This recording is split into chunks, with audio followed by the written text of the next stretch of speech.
Wa salam alaikum sama gars yi maa ngi leen di nuyu di leen gërëm di leen ziar mais gars yi jaaxlewu leen y a certains Sénégalais qui sont injustes y a certains journalistes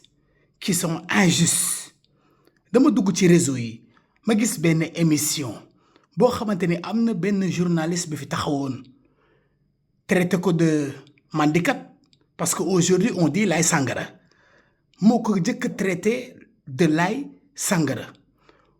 moo ne ko de 2016 à 2024 invité nañ la plus de 365 jours xaw ma 366 je sais pas 365 je sais pas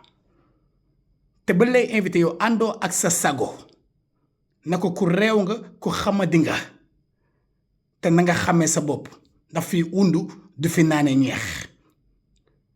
na nga xam ni baadoo la nga tekki woo dara aujourd'hui